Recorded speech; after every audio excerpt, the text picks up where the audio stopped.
요즘 클래리티 법안 뉴스 많이 보셨을 텐데요. 뭔가 중요한 것 같긴 한데 정확히 뭔지 모르겠다는 분들 많으시죠. 저는 이 법안이 비트코인 투자자에게 어떤 의미인지 직접 한번 점검해보고 싶었어요.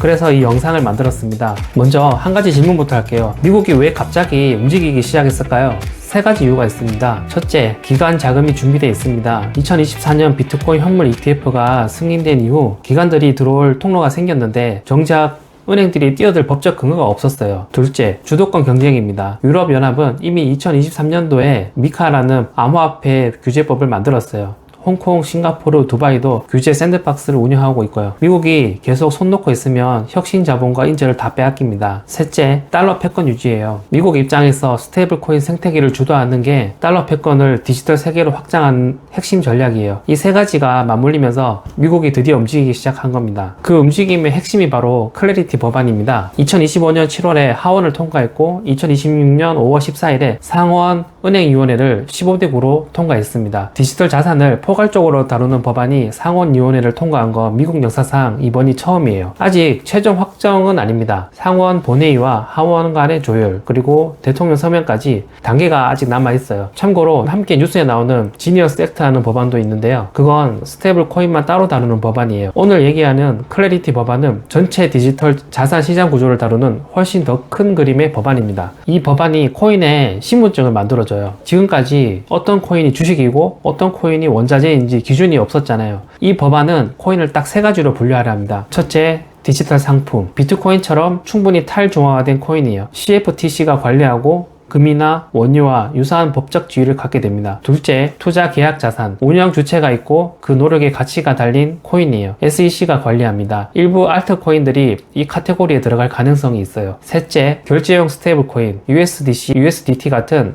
1달러짜리 코인이에요. 은행 감독기관이 관리합니다. 이 분류가 왜 중요하냐면 비트코인은 이 법안에서 디지털 상품으로 분류될 가능성이 매우 높아졌어요. SEC와의 관할 논쟁이 줄어들 가능성이 커졌고 법적 불확실성이 상당히 낮아집니다.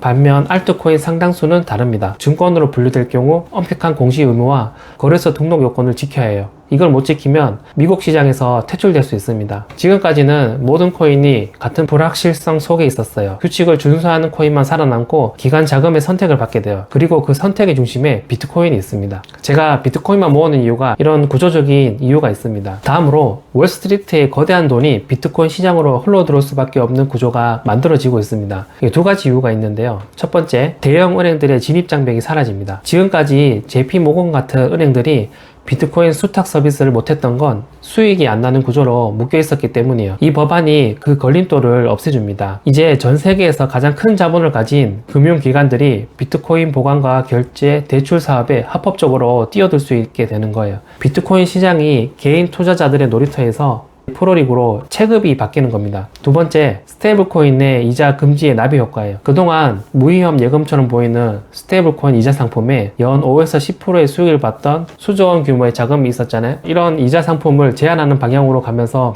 그 자금이 지금 갈 곳을 잃었어요. 그 돈은 어디로 갈까요? 비트코인입니다. 다음으로 하드웨어 지갑 사용 권리를 법이 보호하는 방향을 잡았습니다. 어떤 연방기관도 개인이 자신의 비트코인을 보관하기 위해 하드웨어 지갑을 사용하는 것을 원칙적으로 금지하거나 제한하지 못하도록 하는 거예요. 자금 세탁, 범죄 수사 같은 기존 법 집행 권한은 그대로예요. 하지만 정당하게 내 자산을 내가 보관하는 것, 국가가 건드리지 못하는 방향으로 가고 있습니다. 그런데 이 법안이 순탄하게 통과되는 게 아닌 이유가 두 의원이 정면으로 맞서고 있습니다. 신시아 루미스 의원, 공화당 소속이고 와이오밍주 상원 의원이에요. 본인이 직접 비트코인을 보유한 맥시멀리스트이고 그녀가 비트코인을 부르는 말이 있어요. 자유화폐. 국가가 마음대로 찍어낼 수 없고 은행 없이도 전 세계 누구에게나 보낼 수 있는 돈, 그게 루미스가 믿는 비트코인의 본질이에요. 반대쪽 엘리자베스 워런 의원은 민주당 소속이고 매사추세츠주 상원 의원이에요. 전직 하버드 로스쿨 교수 출신으로 소비자 보호와 금융 규제의 상징 같은 인물입니다. 워런 의원은 위원회 개회사에서 이렇게 말했어요. 지금 미국 가정들은 식료품비, 의료비, 공과금 폭등으로 고통받고 있는데 의회가 수백 페이지짜리 암호화폐 법안에 매달리는 건 코인 산업의 로비 자금에 보답하는 것이다. 그녀가 공격한 핵심은 두 가지예요. 첫째, 자금 세탁 문제. 테러리스트 마약 카르텔이 디파이를 통해 자금을 세탁하는데 이 법안이 그 통로를 합법화해 준다는 겁니다. 둘째, 정치 권력의 이해 충돌. 트럼프 일가가 암호화폐로 막대한 부를 축적하고 있는 상태에서 이 법안이 통과되면 노골적인 자기 거래라는 거예요. 워런 의원의 우려가 완전히 틀린 건 아니에요. 자금 세탁 문제는 실제로 존재하고 소비자 보호도 중요한 과제입니다. 다만 그 해결책이 혁신 자체를 막는 방향이 되어서는 안 된다는 게 제 개인적인 생각이에요. 실제로 위원회에서 고위공직자의 디지털 자산 보유를 금지하는 윤리수정안이 제출됐는데 공화당 13표로 저는 반대로 부결됐어요. 그 직후 찬성표를 던졌던 민주당 의원 한 명이 이렇게 경고했습니다. 윤리조항이 해결되지 않으면 본의회에서 반드시 반대표를 던지겠다고요. 상원 본회의 통과에는 60표가 필요해요. 그리고 시간도 없어요. 5월 21일 메모리얼 데이 후에 8월 하계 휴회 전까지 통과 못하면 11월 중간선거 블랙홀로 빨려 들어갑니다.